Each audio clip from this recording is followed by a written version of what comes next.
다 함께 사도신경 하시겠습니다. 전능하사 천지를 만드신 하나님 아버지를 내가 믿사오며 그 외아들 우리 주 예수 그리스도를 믿사오니 이는 성령으로 잉태하사 동정녀 마리아에게 나시고 본디오 빌라도에게 고난을 받으사 십자가에 못 박혀 죽으시고 장사한 지 사흘 만에 죽은 자 가운데서 다시 살아나시며 하늘에 오르사 전능하신 하나님 우편에 앉아 계시다가 저리로서 산자와 죽은 자를 심판하러 오시리라. 성령을 믿사오며 거룩한 공예와 성도가 서로 교통하는 것과 죄를 사하여 주시는 것과 몸이 다시 사는 것과 영원히 사는 것을 믿사옵나이다. 아멘. 네, 다 함께 요한복음 4장 말씀 보시겠습니다. 요한복음 4장 15절 16절 말씀 보시겠습니다. 요한복음 4장 15절 16절 말씀입니다. 요한복음 4장 15절 16절 말씀 제가 읽겠습니다. 여자가 이르되 주여 그런 물을 내게 주사 목마르지도 않고 또 여기 물 기르러 오지도 않게 하옵소서. 이르시되 가서 내 남편을 불러오라. 아멘.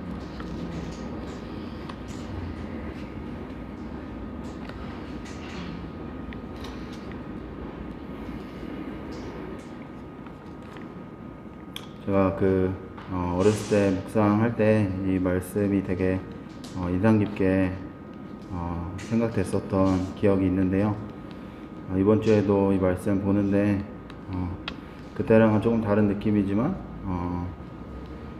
이렇게 눈에 들어오는 그리고 또 생각하게 됐던 부분들이 있었던 것 같습니다. 여자가 목마름에 대해 얘기하고 또 뒤에는 예배에 대해서도 물어보고 하는데 예수님이 남편을 불러오라고 하는 그 말씀에 대해서 생각을 해봤는데 제가 이해하기로는 예수님 앞에 나아갈 때 어떤 나의 숨기고 싶은 부분이나 수치나 또 이번 주에 다가왔던 것은 삶의 문제를 하나님 앞에 가지고 나아가야 한다는 생각이 들었던 것 같습니다. 이 뒤의 내용에는 또 이 여자가 예수님의 메시아임을 알게 되고 그러한 내용들이 나오는데요. 오늘 예배에 나아갈 때 내 삶의 문제들과 또 내 모습들과 그러한 모습들을 하나님 앞에 진실되게 가지고 나아갔으면 좋겠습니다. 함께 기도하겠습니다. 하나님, 오늘도 하나님 앞에 나아갈 때 나의 모습과 진실한 모습으로 하나님 앞에 나아가기를 원합니다. 숨기고 싶은 모습이나 삶의 문제들을 하나님 앞에 가지고 나아가서 기도하기 원하고 하나님께서 깨우쳐주시고 주시는 부분들을 받을 수 있기를 원합니다. 예배 가운데도 하나님 앞에 예배할 때 집에 나아갈 수 있도록 도와주시고 함께하여 주시옵소서. 하나님 감사합니다. 오늘 예배 가운데 불러주시고 하나님 앞에 예배할 수 있게 해주시니 감사합니다.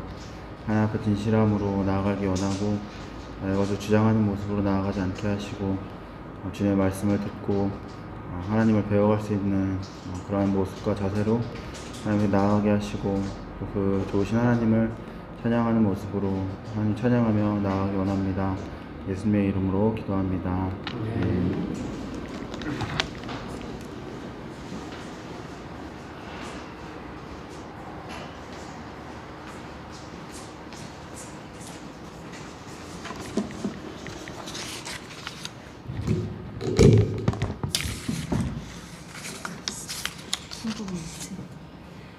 천국은 마치 밭에 감추인 보화 땅속에 묻지 아무도 모르는 보석.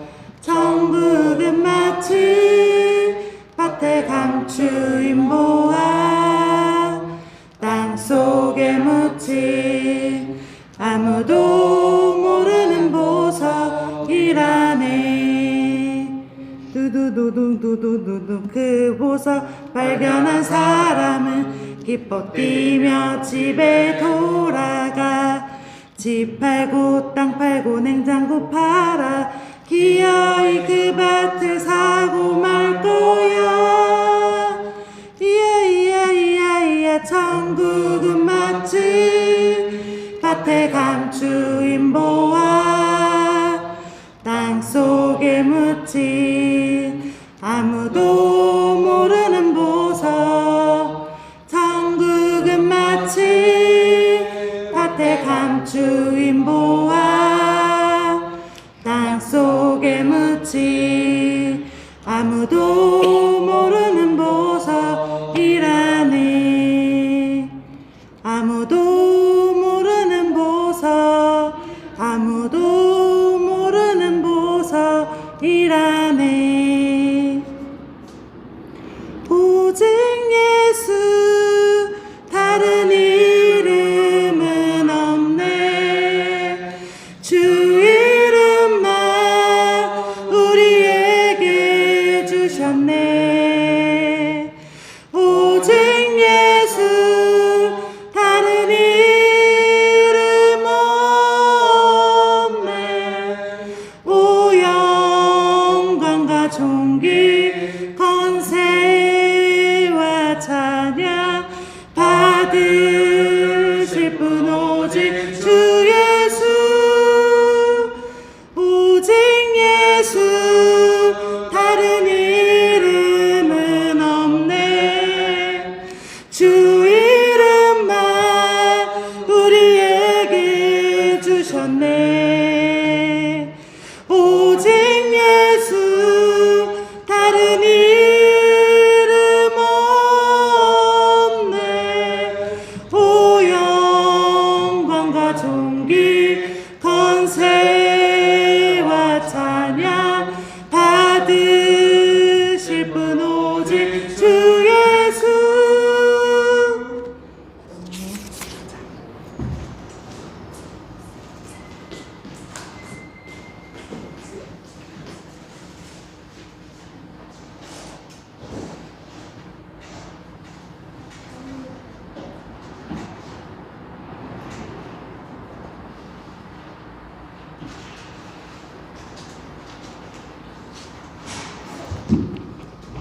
기도드리겠습니다.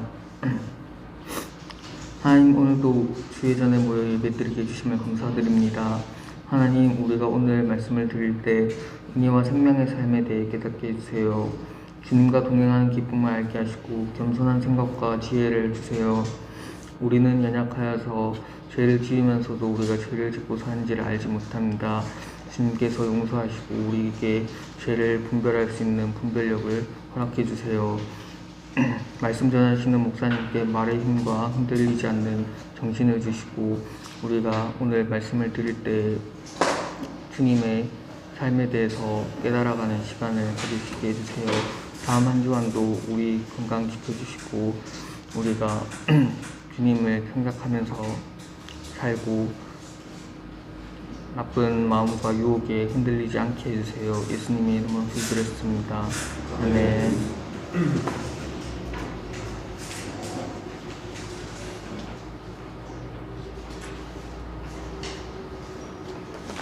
네, 성경 말씀 로마서 8장 14절에서 17절입니다.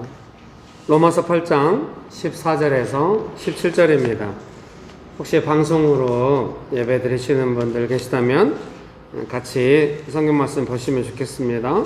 로마서 8장 14절에서 17절입니다.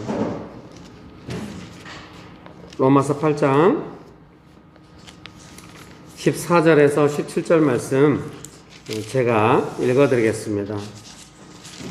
로마서 8장 14절에서 17절입니다.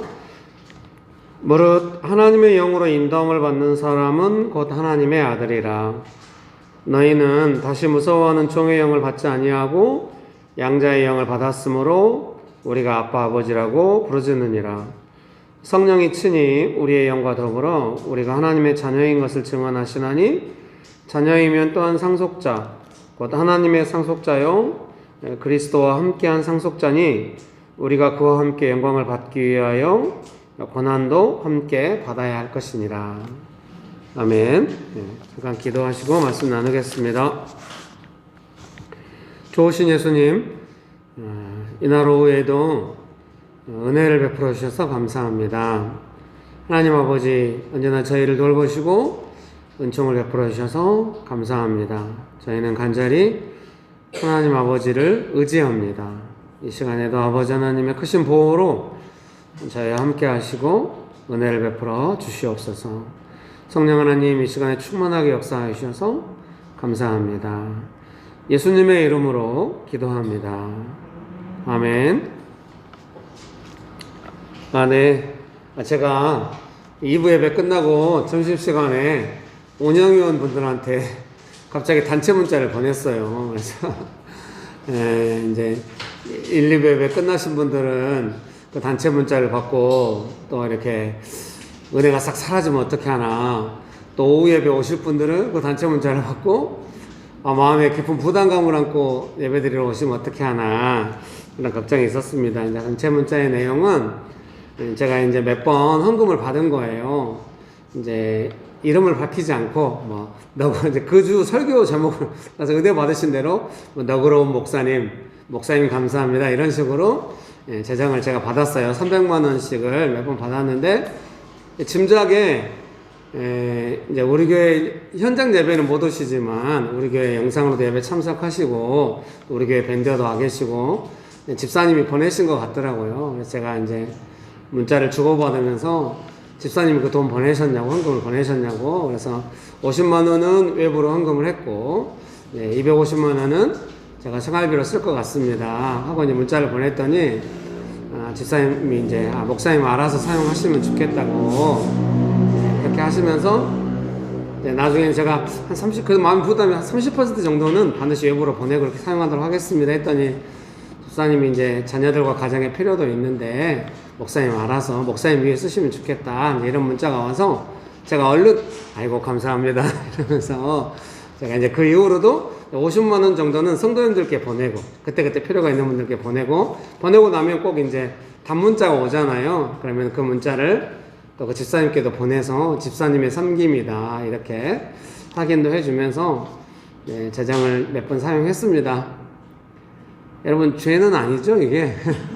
제가 예전 같으면 이제 자비랑으로 교회에서 사례를 안 받으니까 이제 제가 강의도 하고 이제 책 인쇄도 있고 이러니까 아마 이제 그런 재정이 오면 이제 성도님들께 다 나눠주거나 이렇게 했을 것 같아요. 근데 이제 코비드 기간에는 제가 일절 외부 강의를 안 나가기 때문에 거의, 그래서 이제 수입이 하나도 없죠. 그래서 이제 그때 가끔 오는 헌금으로 제가 살았는데 또 이런 은혜를 주셔서 하나님께서 보내신 재정이다 생각하고 허락을 받고 이제 사용하고, 또 여러 성도님들께도 본래 이제 제가 약속하기를 100만 원이 넘는 헌금이 오면은 누가 보냈습니다 하고 이제 알려드리기로 했는데, 이제 집사님이 보내오시던 실명으로 보내오지 않았기 때문에 집사님께도 이야기한 문자를 여러분이 보셨을 겁니다. 이제 실명으로 안 보내신 또 이유가 있을 것 같아서 교회에 알리기보다는 그냥 집사님과만 이야기해서 했는데, 제 생각에 이제 우리 교회 운영위원분들이 다 어른들이고 생각이 있어서 짐작을 하실 거라고 생각했어요. 근데 목사님이 5인 가족이 아무 수입도 없이 이 땅에서 살 거라고 생각지 않으시겠죠, 여러분? 제가 이제 여러분께 그런 부담감을 맡기진 않았죠. 제 생활을 책임져라. 성경적이죠. 목회자의 생활을 책임지는, 교회가 책임지는 성경적인데, 제가 이제 복음 전하는 게 방해될까 보동안 자비랑을 살고 제가 나름대로 해결해 왔는데, 이제 이렇게 또 재정을 받았을 때 마음에 늘 부담은 있어요. 교회 재정이 어려운 분들을 실족하면 어떻게 하나, 그런 걱정이 있지만, 그래도 이제 제가 받은 것에 대해 정직하게 알림으로써 여러분이 혹시 이제 목사는 이슬을 먹고 살아야 된다 이런 게 아니죠. 잘 이해해 주시면 감사하겠고요. 이제 이 코비드 기간 동안에 수입이 없었는데 이제 헌금도 보내주시고 이래서 이렇게 사용하고 있다는 것을 알려드립니다. 여러분 축복합니다. 설교의 처음 시작을 이렇게 해명으로 시작해서 미안하게 생각합니다. 설교문 서로 읽어드릴게요. 로마서 8장은 예수님을 믿고 하나님의 자녀로 살아가는 삶에 대해서 세 가지를 말씀하고 있습니다. 세 가지의 내용은 뭐냐면 오늘 로마서 8장 14절에 17절에 보면 예수님 믿고 하나님의 자녀가 된 삶에 대해서 세 가지를 말씀하십니다. 첫 번째는 하나님의 영으로 성령으로 인도함을 받는 삶이다. 이렇게 말씀하십니다. 두 번째는 양자의 영을 받아서 하나님을 아버지라고 부르는 삶이다. 예수님은 독생자 예수 그리스도시잖아요. 독생자란 말은 only son이거든요. 예수님은 하나님의 유일한 친아들입니다. 근데 이제 우리들은 예수님 믿고 하나님의 자녀가 되었단 말은 입양된 개념이 있는 거예요. 그래서 입양돼도 자녀로서의 법적 지위는 똑같잖아요. 그래서 우리는 입양되어서 하나님의 자녀로 살게 되었다. 이렇게 성경이 말씀하십니다. 세 번째는 상속자로서 영광을 함께 받기 위하여 고난도 함께 받는 삶입니다. 여러분 믿으십니까? 옆에 분들에게 한마디씩 할까요? 예수님을 믿는 당신은 하나님의 자녀입니다.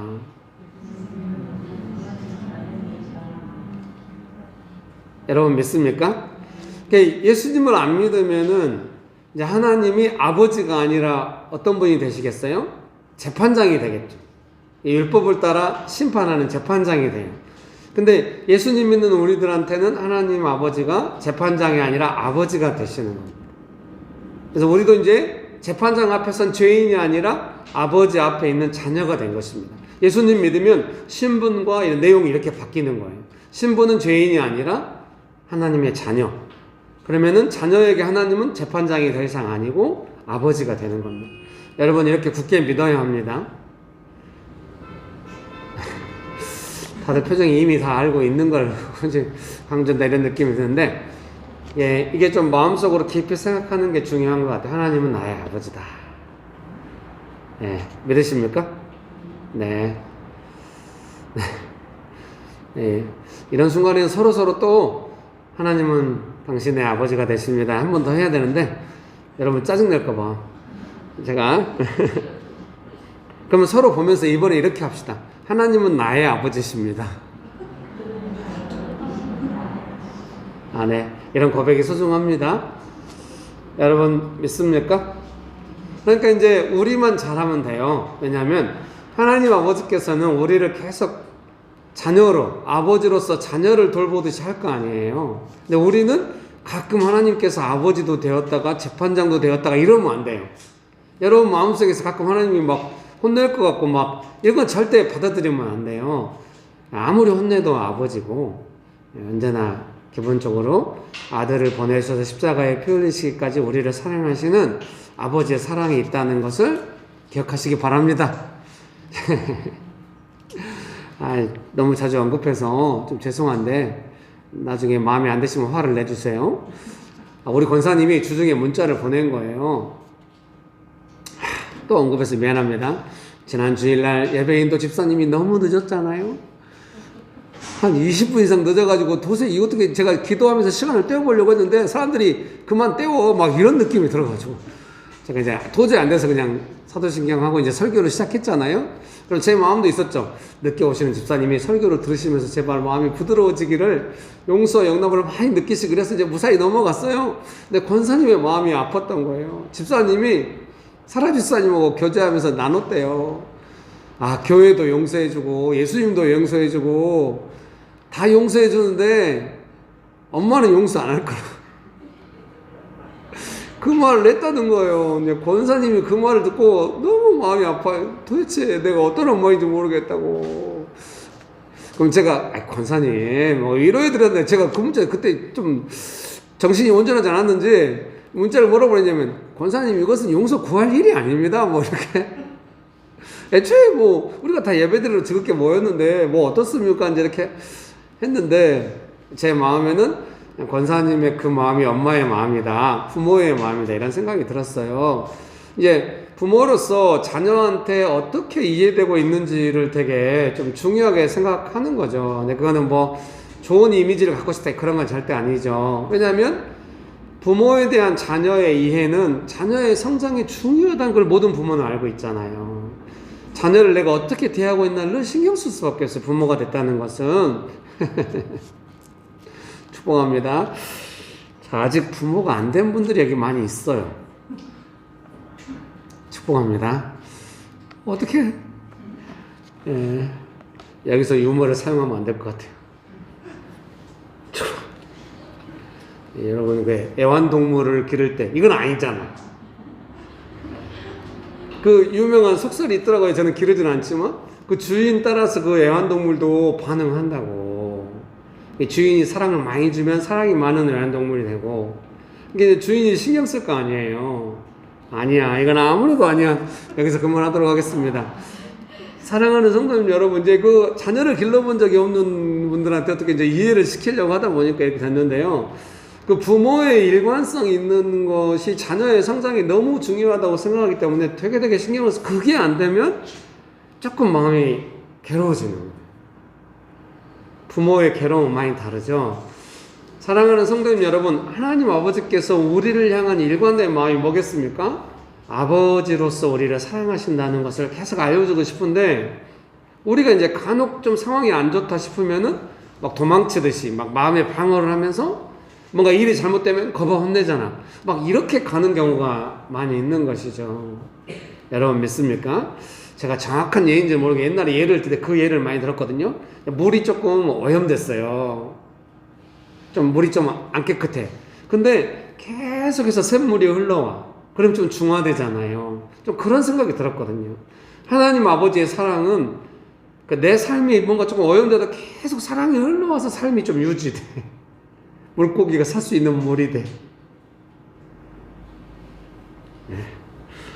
오늘 이거 몰래카메라 아니죠? 왜 다 짠 듯이 고개를 이렇게 뭐 일주일 동안 힘들었어요. 여러분 축복합니다. 예, 하나님 아버지의 사랑에 대해서 우리가 충분히 누리기까지 충분히 이게 내가 뭔가 잘못했다 싶어도 하나님 아버지의 사랑을 기대하겠다는 정도로 의지하지 않는다면 우리는 조금 더 신뢰가 필요한 거예요. 하나님 아버지의 일관성 있는 사랑에 대해서. 뭐 조금만 이상하다 싶으면 저 멀리 도망가면서 혼날 거야. 이거는 너무 아직 하나님 아버지의 사랑이 작게 경험된 거죠. 더 풍성하게 많이 경험돼야 돼요. 그래서 하나님 아버지께서 뭐 잘못했다 이렇게 하겠습니까? 하나님 아버지의 사랑을 충분히 알아야 너 왜 그렇게 했니? 정말 그래요. 죄송해요. 이런 관계가 될 수 있는 거예요, 여러분. 뭐라고 말도 안 해도 벌써 저 멀리 도망가고 있는 사람한테 그러니까 너는 혼나야 된다고 이렇게 했어요. 저 멀리 도망. 사랑을 충분히 느꼈을 때 이제 오늘 정말 개그 감각이 영 없습니다. 사랑을 충분히 느꼈을 때 이제부터 혼나야 돼. 이런. 사랑을 충분히 느끼면 어때요? 더 이상 불신이 좀 적어지는 거죠. 그래, 나는 진짜 마땅히 혼나야 돼. 하나님 아버지께서 여전히 날 사랑해 주는구나. 이게 아버지의 은혜를 기대하면서 두려움 없이 나갈 수 있어야 하나님 아버지께서 우리에게 진실하게 말할 때도 좀 때로는 아파도 들을 수 있고 이런 관계가 되는 것 같아요. 그러니 여러분 얼마나 더 하나님의 사랑을 많이 누리셔야 되고 또 이제 은혜를 받으셔야 하나 이제 그런 생각을 하게 됩니다. 충분히 신뢰할 때까지 그런 은혜가 있게 되시기를 주의 이름으로 축복합니다. 혹시 여러분 마음속에 뭔가 하나님을 향하여 오해가 생기거든 분명히 이건 아닐 텐데 이런 생각 꼭 한번 해주세요. 그리고 하나님 앞에 나아가서 뭐 제 오해를 풀어주세요. 이건 조금 경외함이 아닌 것 같긴 해요. 근데 하나님 제가 뭔가 오해가 있는 것 같아서 마음이 좀 묶이듯이 조금 그런데 하나님 앞에서 자유롭고 싶습니다. 하나님 제가 하나님을 올바로 이해하고 깊이 이해하고 자유하면서 나아가도록 주님 저를 도와주십시오. 이렇게 할 수 있으면 좋겠습니다. 아마 모든 부모들이 자녀하고 그런 관계를 원할 거예요. 자녀들이 만약에 정말 중요한 실수했다. 그러면 부모가 제일 먼저 걱정하는 그걸 거 아니에요. 자녀가 이 상황에서 어떻게 살아가지? 어떻게 보호를 해야 되지? 애가 건강하면서도 도덕성을 지키면서도 그러면서도 이제 안 좋은 버릇이 없어지면서도 어떻게 살아가게 할 수 있을까? 이거를 기본적으로 부모는 걱정하는데 걱정이 지나치면 막 화를 낼 수도 있고 막 이렇게 나갈 수도 있어요. 근데 부모의 마음은 그건데 자녀가 이제 뭐가 잘못했다 싶을 때 혼나겠다 이런 반응이 나오면 부모가 너무 걱정하는 거죠. 정말 제가 어려서 좀 실수한 것 같아요. 형이 이제 저를 막 많이 때리고 이러니까 제가 형을 향한 두려움이 있겠잖아요. 근데 이제 고등학생 때가 그날 이제 스쿨버스는 우연히 학교 좀 빨리 끝났나 어쩐 해가지고 이제 친구들하고 이제 학교에서 걸어 나와서 버스를 타고 집에 온 것 같아요.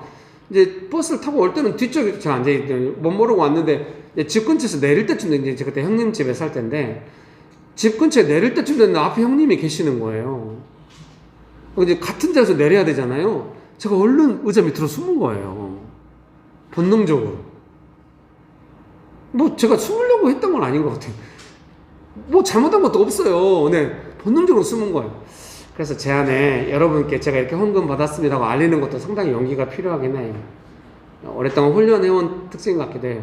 제가 별로 잘못한 것도 아닌 것 같은데 그러면 뭐 목사가 이슬 먹고 자나 뭐 헌금 받은 거 그거 정직하게 알리고 또 다 이야기 된 거고 하니까 알려도 되는데 혹시 뭐라고 하면 어떻게 하나 하는 마음이 없지 않아 있긴 있어요. 제 안에. 그래서 의자 밑에 얼른 숨었어요. 형님이 내렸거든요. 저는 몇 정거장 더 가서 밖에 한참 있다가 집에 들어갔는데 형이 그날따라 따뜻하게 대해주더라고요. 갑자기 기타 이야기하면서 기타 하나 살래? 뭐 이러죠. 예, 결국 기타는 안 샀는데요. 형님이 본 것 같아요. 제 느낌이. 그 이후로. 예, 미안하죠. 지금 제가 많이 미안합니다. 형한테. 저를 돌봐줬는데 좀 많이 미안합니다. 그래서 오늘 설교가 어떻게 가는 오늘 뭐 아무것도 안 받아주기로 했어요. 여러분 축복합니다. 예, 받아주세요. 아 어떡해. 그래서 형님이 마음 아프겠잖아요. 저도 나이가 드니까 아 형님이 마음 아프겠다 그걸 느낄 수 있어요. 여러분 우리도 하나님 아버지께서 마음 아파하실 수 있다는 생각이 들어요. 예, 어려울수록 더 도와달라고 해야 되고요. 숨으면 안 돼요. 이렇게 하나님 아버지 저를 좀 도와주십시오. 언제나 이렇게 하고 도움받고 사랑받고. 예, 그러다 여러분 진짜 친한 친구가 여러분한테 뭐라고 해도 웬만하면 다 받잖아요. 왜요? 예, 충분한 신뢰가 있으니까. 그래서 하나님 아버지의 사랑 안에서 그렇게 되시기를 바랍니다. 그래서 대부분의 저를 포함해서 대부분의 부모들이 갖고 있는 자괴감 중에 하나는 뭐냐면 아이들이 진짜 어려울 때 마음 열고 자유롭게 나한테 도와달라고 말하는 부모가 내가 아닌 것 같아서 깊은 좌절감이 있어요. 저도 그런 게 있거든요. 어려서 화장실이 갑자기 막힌 거예요. 제가 가끔 큰일을 치려고 나면 막힐 때가 있긴 있거든요. 근데 이렇게 꽉 막히진 않아요. 너무 꽉 막힌 거예요. 그래서 제가 아내한테 나와서 여보 화장실이 막혔어. 아내도 아주 근심 어린 표정으로 그래? 표정이 또 사고 쳤어? 막 이러면 근데 나는 아니야 막혔어 이렇게 했는데 나중에 딸이 조용히 엄마한테 말했대요. 자기가 그 화장지 다 쓰고 나면 가운데 깍대기가 있잖아요. 그 두꺼운 종이가 떨어졌는데 그걸 눌러버렸대 그냥. 그래가지고 막혀버린 거예요. 그래서 이제 우리가 어떻게 뚫었죠. 뚫고 나서 아내한테 말했어요. 희락이한테 실수에 대해서 가르칠 수 있는 좋은 기회라고. 희락아 그 종이가 떨어졌을 때 엄마한테 도와달라고 하면 딱 건져내면 금방 돼. 근데 네가 당황해가지고 눌러버리니까 이게 막혀버렸다. 언제든지 무슨 일 있으면 도와달라고 해라. 이렇게 말했으니까 부모로서 일관성을 지키고 싶다. 도와달라고 했는데 성질 내보면 안 되잖아요. 왜 그렇게 했어? 이러면 안 돼. 그러니까 그걸 지키기가 너무 힘들어서 미안했네요. 하려고 했지만 정말 최선을 다해서 했죠. 축복합니다. 갑자기 이런 일도 떠오르네요. 희락이가 이제 중학교 때 어떤 남자애한테 조금 이렇게 심하게 맞진 않았는데 선생님도 조금 하고 남자애들이 그럴 수 있잖아요. 사춘기 때. 가지고 이제 희락이가 조금 했는데 한 거예요. 이제 그 원칙상 학부가 만나면 안 되는데 그 학부형이 우리를 만나. 그 애가 몇 번 그래가지고 이제 학교에서 쫓겨나게 선생님이 이제 내 보내 다른 데 전화 보내고 뭐 이렇게 된 거예요. 그래서 우리를 만나자고 하더라고요. 그래서 학부형하고 우리 만났어요. 그 애도 왔더라고요. 그래서 제가 말했어요.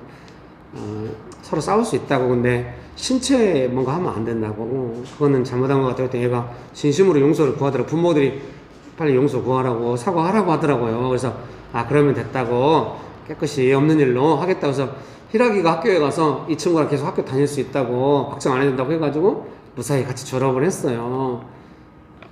그 예를 왜 지금 이야기하는 제 마음에 기대가 있는 거예요. 우리 딸의 기억에 엄마 아빠가 자기를 어떻게 길러주고 싶어 했나에 대해서 부모의 수고를 나중에 조금 기억해 주기를.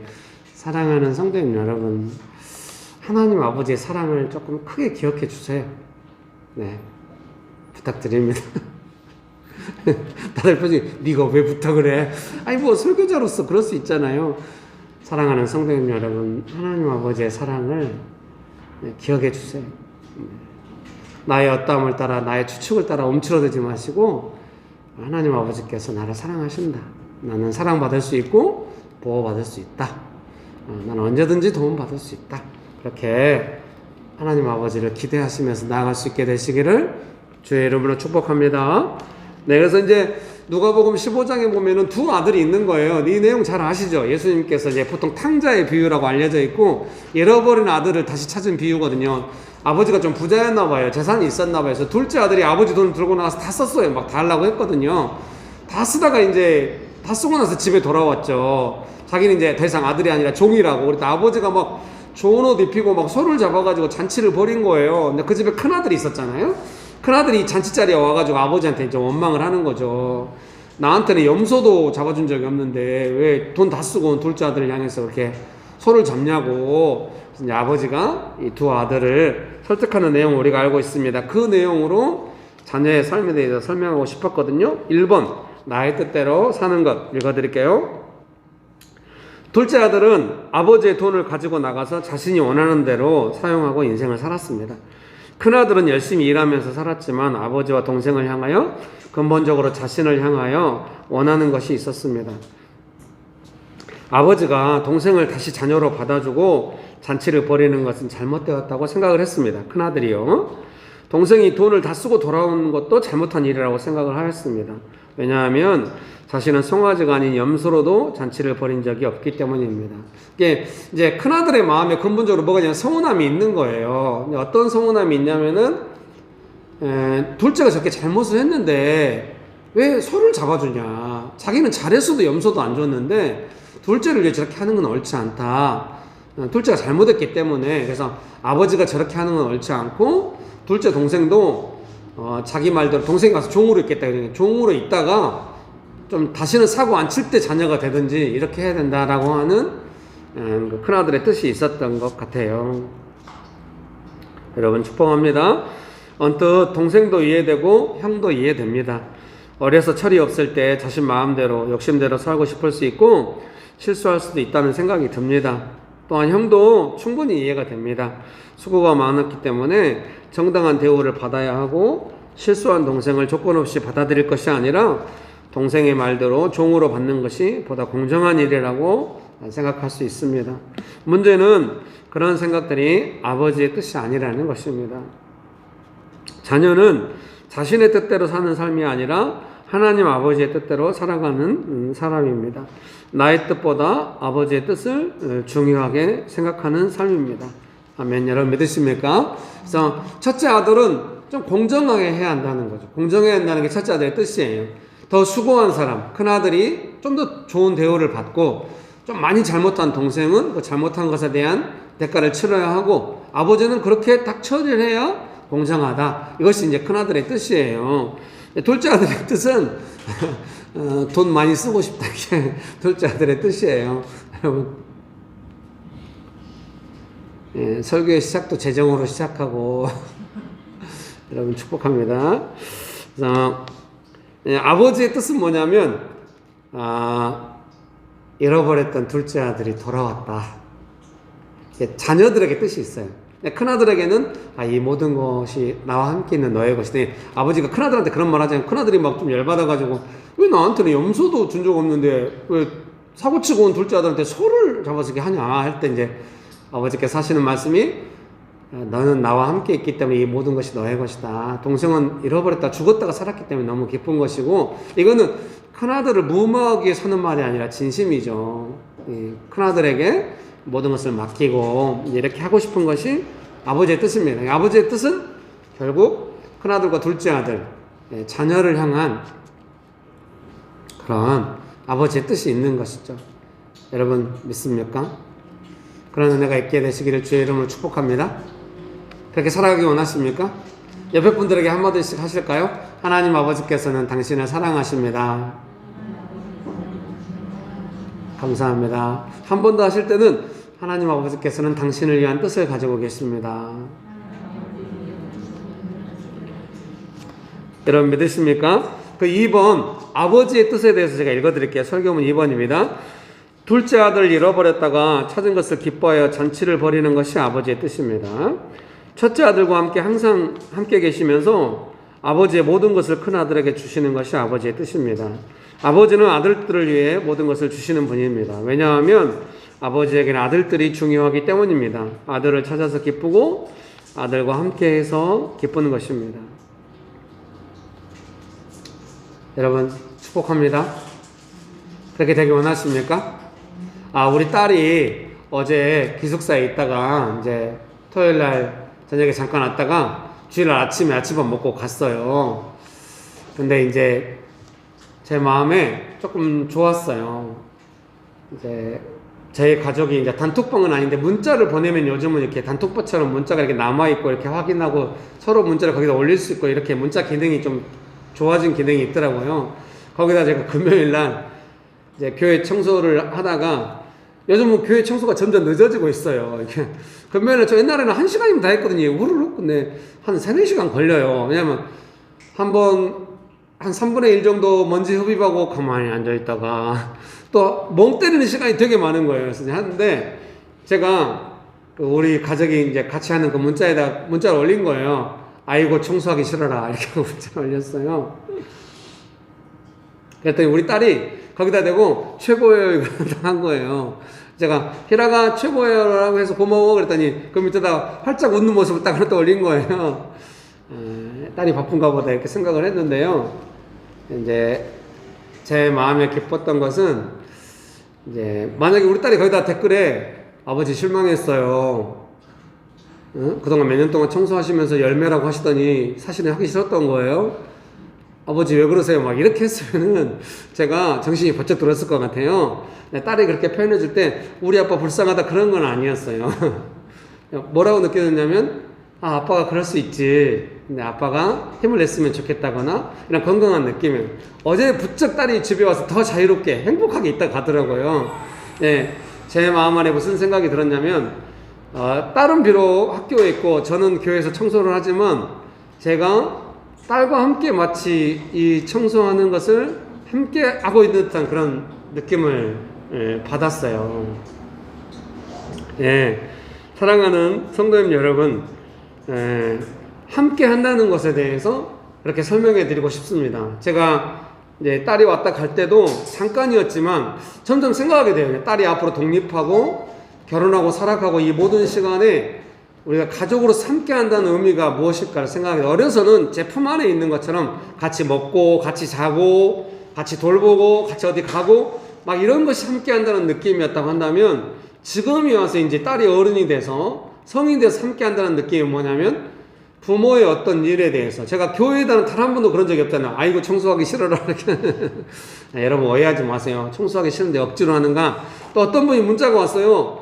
두 도시로 독립하러 나가기 전에는 딴 분들이 와서 청소를 같이 많이 했다고. 아니에요. 옛날에도 계속 저 혼자 했어요. 가끔 와서 한 거는 뭐냐면 뭐 대청소 날이나 뭐 필요가 있어 모일 때는 한 번 하지 뭐 같이 하고 이런 경우는 뭐 1년에 한 번도 없어요. 거의 몇 년 동안 어차피 저 혼자 하는데 제가 항상 즐거웠고요. 아이고 이 장소 너무 감사하다 이러면서 제가 열심히 했어요. 길에서 할 때도 좋았고요. 장소가 있어도 좋아요. 또 어떤 분들은 뭐 길에서 아니고 장소에서 하니까 뭐 인테그리티 문제가 있는 그런 거 아니에요. 본래 장소가 상관없으니까 길에서 한 거예요. 뭐 장소가 있다고 해도 크게 상관없어요. 근데 어쨌든 너무 감사한 마음으로 이렇게 청소를 하고 있는데요. 제가 가족들한테 그렇게 말하고 싶었던 건 뭐냐면은 그런 마음의 순간을 가족들과 공유할 수 있다고 제 안에 신뢰가 있는 거죠. 아내랑 함께 항상 청소를 했는데 금요일 오후에 셋째한테 뭔가 일정이 생겨가지고 아내가 못 와요. 아내한테 왔다 갔다 하면 너무 미안하기도 하고 같이 청소하는 시간이 아내한테 제가 즐겁게 제 마음에 제 아내라 할지라도 억지로 하면 안 된다는 거예요. 명신교회에서 억지로 하는 게 없잖아요. 제가 어제도 밴드에다 그럼에도 불구하고 찬송 같이 했으면 좋겠다고 했더니 아무도 안 해요. 어떤 찬양사역자도 이걸 안 해. 물론 옛날 같으면 두 팀이 나가기 전 같으면 찬양사역자한테 이거 좀 준비해 올래? 같이 부르자. 매 목사님 바로 이러죠. 아이고 원통해. 어쩌자고 내보냈나.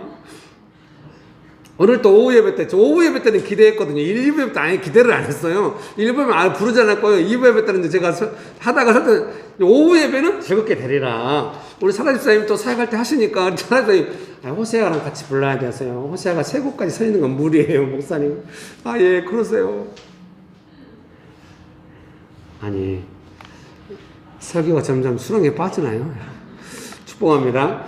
저희 가족도 뭐 억지로 하고 이런 건 없죠. 근데 함께 한다는 느낌이라고 하는 것이 좀 느꼈어요. 자녀들이 성인이 되니까 아빠의 내면과 어떤 생각들을 이해할 수 있다. 어릴 때 같으면은 애들이 두려워할 수도 있고 막 복잡할 수도 있잖아요. 근데 애들이 크니까 아빠도 섬기기 위해서 결정하면서 하는 부분이 있구나, 이런 것도 이해할 수 있고, 그런 것도 애들한테 가르치고도 싶고 그러면서 하는 것이죠. 여러분 축복합니다. 그런 은혜가 가득하게 되시기를 주의 이름으로 축복합니다. 예. 그래서 좀 부모가 자녀와 함께 한다는 거, 우리가 하나님 아버지와 함께 한다는 거, 그런 것들을 점점 배워갈 수 있으면 좋겠습니다. 그런 은혜가 가득하게 되시기를 주의 이름으로 축복합니다. 얘가 이제 막 설명하려다 보니까 없는 예를 만들어내야 될 것 같은 그런 생각이 들어요. 이야기를 듣는 게 아니라 본래 비유라고 하는 게 그런 개념이잖아요. 그래서 만약에 이제 젊은 부부가 있다. 근데 남편과 아내와 함께 하고 싶다. 이런 느낌을 어떻게 설명할 수 있을까? 네, 설명할 수 없는 것 같아요. 축복합니다. 뭔가 함께 있다고 하는 거, 그거 좀 중요한 것 같습니다. 함께 한다는 경우. 여러분 축복합니다. 도와주세요.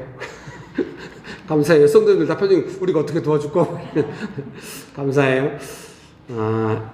예를 들면 이런 거 있잖아요. 여러분이 돈을 내고 음식을 사 먹거나 돈을 내고 옷을 사거나 이럴 때는 함께 한다는 느낌은 아니에요. 내가 비용을 지불하고 뭔가 이렇게 한다는 느낌이죠. 함께 한다는 느낌은 그런 건 아니잖아요. 뭔가 하나님 아버지께서 나를 뭔가 도와줘야 되고 뭔가 내가 비용을 지불하고 이런 건 아니잖아요. 부부 안에도 마찬가지죠. 함께 한다는 느낌이 없으면 되게 어려워할 가망이 높은 거죠. 그래서 부부 간의 제일 큰 실수는 뭐겠어요? 그 함께 한다는 느낌이 아니라 마치 남들하고 뭔가 있듯이 뭔가 일 처리하면은 그걸 너무 괴로워할 수 있는 거죠. 함께 한다는 느낌으로. 네, 축복합니다. 네, 그러다 보니 아직 결혼 안 하신 분들 향해서 그럼 이거 함께 한다는 느낌을 어떻게 설명해야 되나? 축복합니다. 그 설교문 2번에 두 번째 단락 읽어드릴게요. 예수님을 믿고 양자의 영을 받아 입양된 우리들은 이제 이렇게 좋은 뜻을 가지고 계시고 우리를 위해 모든 것을 주시는 독생자 예수 그리스도의 생명까지 주시는 하나님 아버지를 아버지라 부르게 되었습니다. 자녀로서의 모든 특권을 누리게 된 것입니다. 하나님을 아버지로 알아가는 복된 삶이 시작된 것입니다. 여러분 믿습니까? 제가 지루한 거 못 참아요.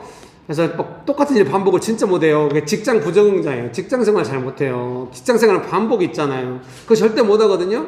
근데 한 가지 지금까지 평생 50평생 한 가지 안 지루한 게 있었어요. 그건 뭐냐면 하나님 아버지와 동행하면서 알아가는 삶. 언제나 다이내믹하고, 제가 똑같은 설교를 하루에 3번 한다. 이걸 지루해서 도저히 못하거든요. 3번 할 수 있어요. 왜냐면 그때마다 하나님 의지하면서 설교는 똑같은데 회종은 다르죠. 분위기가 얼마나 다른지 매번 예배 드릴 때마다 막 다른 교회에 와 있는 이런 느낌이에요. 너무 좋은 것 같아요. 오늘 3부 예배는 정말 행복해요. 어느덧 3부 예배가 가득 찼어. 본래 이게 우리가 생각했던 그림이거든요. 여러분 축복합니다. 네. 그래서 언제나 사랑하는 성도님 여러분께서도 이제 자녀로서 아버지를 알아가는 삶이 시작된 거예요. 되게 다이내믹하고, 때마다 감동이 있고, 이래서 따라가고 싶다. 그런 은혜가 있게 될 줄 믿습니다. 믿으십니까? 3번, 연단된 소망, 고난. 고난은 연단된 소망이다. 이렇게 제가 설명하고 싶은 것이죠. 이미 로마서를 통해서 보았듯이 우리가 겪는 환난은 인내는 연단은 소망을 줍니다. 그래서 우리 살아있는 둘째 아들 이름이 소망. 축복합니다. 소망이를 따뜻하게 이해해 주셔서 여러분 감사해요. 삶 속에서 겪는 고난을 통하여 우리는 더욱 하나님께 집중, 인내하게 됩니다. 어려울 때 집중을 통하여 우리는 어려운 중에도 우리를 돌보시는 아버지의 사랑을 알아가게 됩니다. 어려움을 잊어버릴 정도의 사랑이면 좋은데 어려움을 함께 겪는 사랑입니다. 어려울 때 어려운 시간을 함께 보내면 정말 더 깊어지잖아요. 네, 그런 것을 사랑이라고 표현할 수 있는 거죠. 여러분 믿습니까? 혹시 여러분 지금 가정 안에서 가족끼리 장익 집사님 혹시 이렇게 함께 겪으면서 가고 있어요? 그게 사랑입니다. 권사님 낙담하지 마세요. 축복합니다. 우리 서로를 보면서 한마디씩 할까요? 우리는 사랑하고 있습니다. 빨리. 네. 한 번 더 할까요? 당신을 사랑합니다. 네, 가족끼리는 한 번 좀 안아주세요. 당신을 사랑합니다. 그 따뜻한 호기 이렇게 한번. 당신을 사랑합니다. 네. 축복합니다. 어려움을 함께 겪는 게 사랑입니다. 여러분 믿으십니까? 예수님께서 우리를 사랑하신다면 어려움이 하나도 안 하게 막아주거나 어려움이 오자마자 물리치거나 이게 아니라 어려운 우리와 함께 계시면서 그 어려운 시간을 함께 겪어가시면서 우리가 예수님을 의지하면서 함께 그 시간을 함께 보내는 그것이 사랑인 줄 믿습니다. 그 속에서 우리는 진심으로 아버지의 사랑을 알아가게 됩니다. 그리고 다른 사람을 사랑하게 됩니다. 그렇게 연단되어 아버지 하나님과 함께 영원히 살아갈 소망을 갖게 됩니다. 이런 면에서 저는 아직도 함께 하는 것이 좀 문제가 있는 것 같아요. 이제 어제도 아이랑 같이 이제 기차를 탔거든요. 안양역에서 서울역으로 가는 무궁화호 탔고요. 그래서 요새는 밥 먹기가 늘 불편해요. 우리 나가면 이제 서울역에서 이제 떡볶이랑 오뎅 사가지고 그 플랫폼에 서서 이렇게 아내랑 시기는 성길래요. 어디 가서 앉아서 먹자고. 어디 없어. 여기서 먹어. 먹고 새마을호 타고 수원 가고 이제 수원에서 장난감 하나 사고 했거든요. 근데 장난감 사러 가기까지 그 안에 이제 공기가 너무 탁한 거예요. 그래서 저는 여보 나는 조금 밖에 있을게. 밖에 있고 아내랑 시기랑 이제 기차를 사고 나왔더라고요. 조금 미안해요. 아내는 그 아이들의 모든 시간을 함께 하고 있습니다. 저는 함께 못했어요. 근데 지금 셋째랑은 예전보다 첫째, 둘째 훨씬 더 많이 하는 것 같아요. 그래서 셋째에 대해서 더 많이 알아가고 더 사랑이 생긴 것 같아요. 예, 정익 집사님 가정을 볼 때마다 지금 두 아이를 이렇게 낳아가지고 기르는 것이 얼마나 수고로운가. 저 둘째 낳을 때 그랬거든요. 그래서 생각이 들어요. 그래서 지금 둘째가 얼마나 귀여운지 두 사람 다 모르고 있다는 느낌이 들어요. 오늘 때 예배 전에 잠깐 이야기하는데 애가 코감기가 있어가지고 밤마다 잠을 못 자가지고 제가 알거든요. 정말 상상을 초월하거든요. 네, 하고 있는데 저는 소망이를 보니까 너무 귀여운 거예요. 네, 축복합니다. 제가 지난주도 말씀드렸듯이 자기 자식 정신없이 기르고 남의 자식이 귀엽고 막 이러거든요. 어떡해. 축복합니다. 축복합니다. 그렇게 말씀드리고 지금 성도님 여러분들은 사랑하고 있습니다. 이렇게 말씀드리고 싶습니다. 그리고 그 사랑 안에 예수님이 함께하고 계십니다. 예수님 안 계신 거 아니고 그 사랑 안에 예수님 함께하고 계십니다. 이렇게 말씀드리고 싶어요. 여러분 축복합니다. 이 땅을 살아가면서 어떤 눈물도 없고 어떤 고통도 없고 함께 겪지 않아도 되고 그때마다 딱딱딱 해결되고 그런 인생은 없다고 생각해요. 그게 좋은 것도 아니에요. 사랑이라고 하는 것은 딱딱딱 해결해 주는 것이 아니라 그 시간에 함께 있으면서 조마조마하고 아팠던 마음을 공유하는 것이 사랑이기 때문에 여러분 축복합니다. 그래서 자식들이 엄마 말을 더 잘 듣는 것 같긴 해요. 그 시간에 엄마가 다 함께 있고 아빠는 밖에 나가서 혼자 앉아있어요. 어떡해. 저는 안 좋은 아빠인 것 같아. 그렇다네 우리 소망이가. 소망아 서정익 집사님은 안 그래? 나를 많이 사람 함께 있잖아. 너 아까 계속 안아줬잖아. 어떡해. 예, 소망이가 그렇답니다. 여러분 이제 3번 마지막 읽어드릴게요. 그 속에서 우리는 진심으로 아버지의 사랑을 알아가게 됩니다. 그리고 다른 사람을 사랑하게 됩니다. 그렇게 연단되어 아버지 하나님과 함께 영원히 살아갈 소망을 갖게 됩니다. 예수님께서 우리에게 영생을 주시겠다고 약속하셨는데 그 영원한 생명은 뭡니까? 아버지 하나님의 영원한 사랑이다. 우리가 그 영원한 사랑 가운데 살아가게 된다. 이런 말씀으로 설명하고 싶습니다. 성경문 결론 읽어드릴게요. 성경이 말씀하시는 예수님을 믿고 하나님의 자녀로 살아가는 모습들이 아마도 우리 삶 속에 있을 것입니다. 여러분 있으시죠? 인생의 본질적인 모습이라는 생각이 듭니다. 다른 것에 신경 써서 인생의 본 모습을 놓치지 말아야 하겠습니다. 잘 살아가고 있는 것입니다. 예수님께서 베푸시는 은혜 안에서 소망을 가지고 하나님의 자녀로 영원히 살아갑시다. 여러분 축복합니다. 그럼에도 불구하고 찬양을 하겠습니다. 저 우리 집사님 좀 반주 좀 해주실 수 있을까요? 네.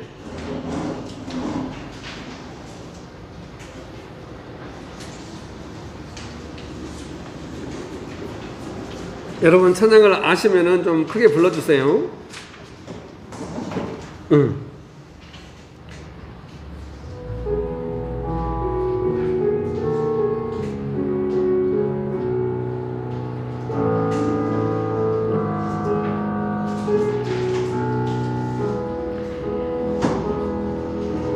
마음속에 어려움이 있을 때, 마음속에 어려움이 있을 때, 마음속에 어려움이 있을 때, 주님 내게 먼저 오사 내 마음을 만지고, 앞에 수 없을 때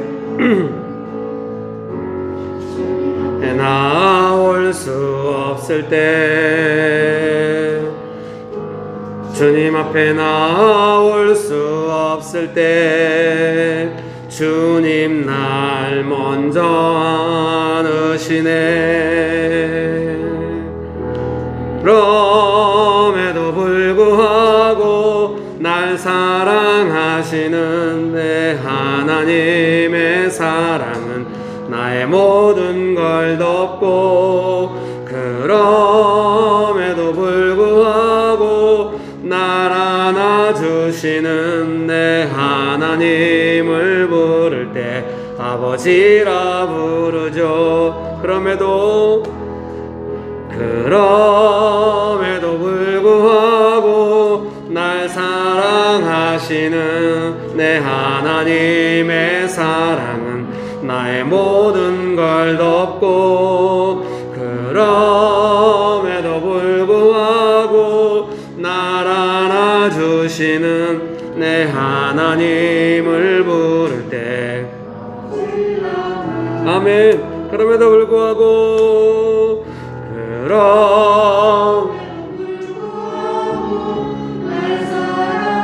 아멘. 아멘. 모든 걸 덮고 날 안아주시는 내 하나님을 부를 때 아버지라 부르죠. 마음속에 어려움이 있을 때, 마음속에 어려움이 있을 때, 마음속에 어려움이 있을 때, 마음속에 어려움이 있을 때, 주님 내게 먼저 오사 내 마음을 만지고, 앞에 나올 수 없을 때, 아멘.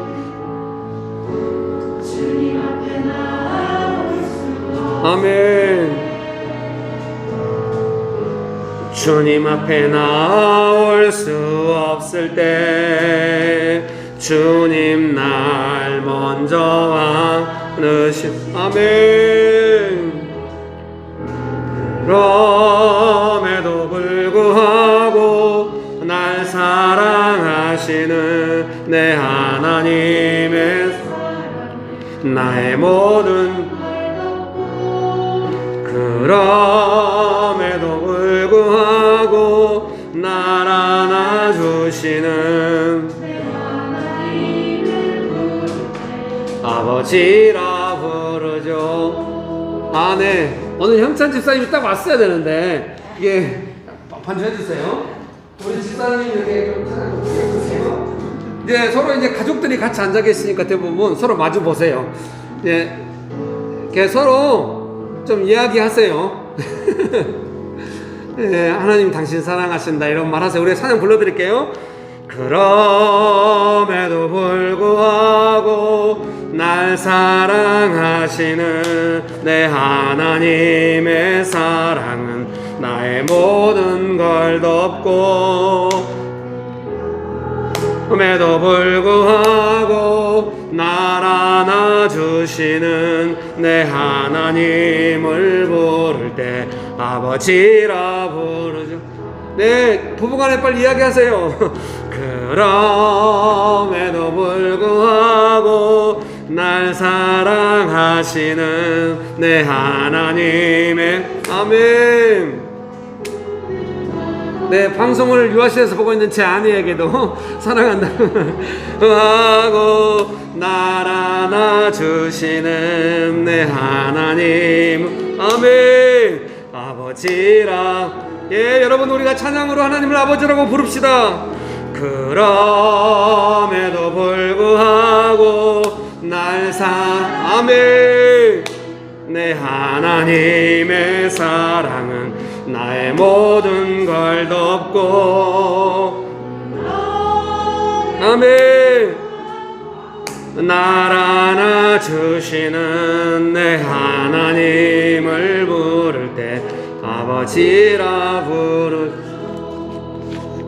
여러분 아무 걱정하지 마세요. 하나님 아버지께서 우리를 사랑하고 계십니다. 걱정하지 마십시오.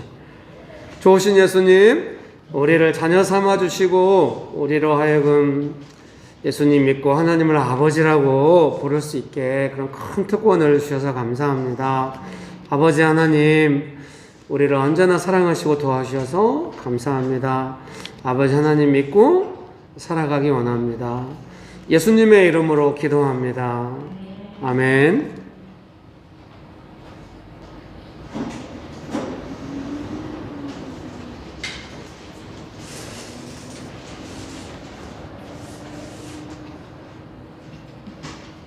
기도하겠습니다. 하나님 아버지, 늘 저희가 생각했던 것보다 풍성하게 은혜롭게 주셔서 감사드립니다. 모든 것이 주님이 주신 선물입니다. 주님이 주신 선물 중에 일부를 드리오니 귀하게 써주시옵소서. 우리에게 허락하신 모든 물질과 마음, 시간과 재능을 주님께 드리기를 아끼지 않게 해주세요. 기쁘게 내려드리게 해주세요. 주님, 저희는 아직 죄된 마음과 행동을 가지고 있는 부분이 있습니다. 저희 스스로는 의롭게 될 수 없습니다.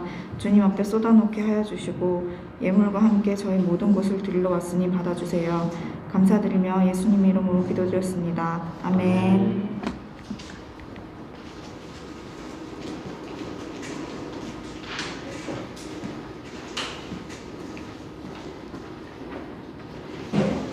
네, 광고입니다. 묵상 모임이 캠퍼스별로 줌을 통해 진행되고 있습니다. 함께 참여해 주세요. 주일 예배는 3부로 드리고 있습니다. 유튜브로 참여하실 수 있고 1부는 10시 30분, 2부는 11시 30분, 3부는 오후 2시입니다. 추수감사주일 예배와 나눔을 준비하고 있습니다. 함께 참여하고 기대해 주세요.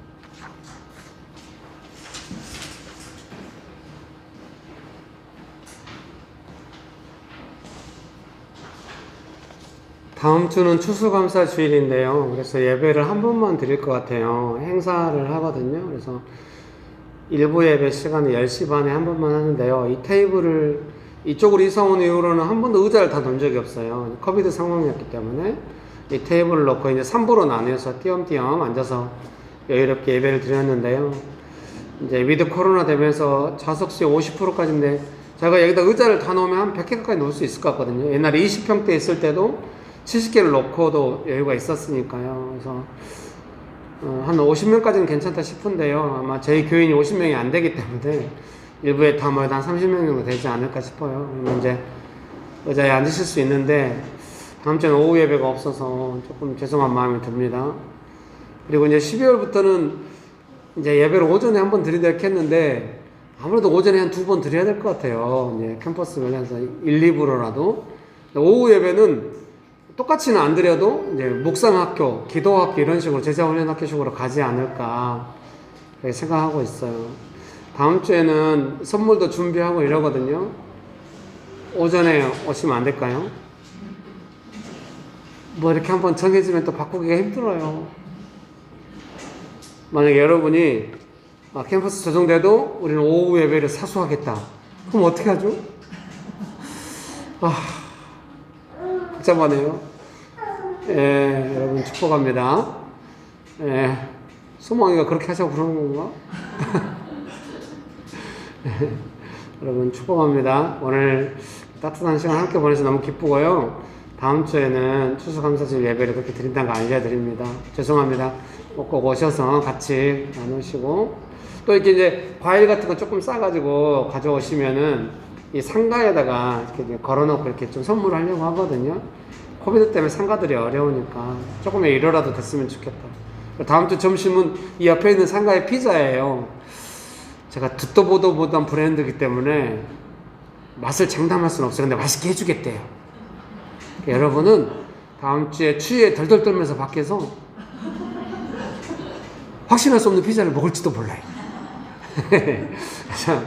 최대 피자가 다 맛이 거기서 거기지 않아요. 그래서 그 안에 매장도 넓고 또 밖에도 날씨가 나중에 따뜻하니까 테이블도 있고 막 이래요. 그래서 또 지난번에 예약했던 장소도 우리가 임대 공간도 다음 주에는 빌릴 생각이거든요. 그러면 여유롭게 드실 수도 있고 하니까요.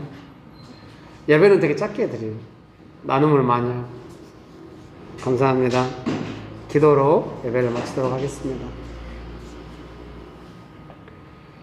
지금은 우리 주 예수 그리스도의 은혜와 아버지 하나님의 크신 사랑과 성령님의 교통하심이 예수님을 믿고 하나님을 아버지라고 부르는 자녀의 삶을 축복을 누리면서 살아가기를 결정하는 명신교회 사랑하는 성도님들의 삶 위에 명신교회 위에 조국교회 위에 온 열방 위에 주부터 영원토록 함께 하시기를 간절히 축원합니다.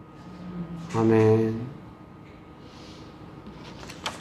네, 여러분 잘하셨습니다. 감사합니다.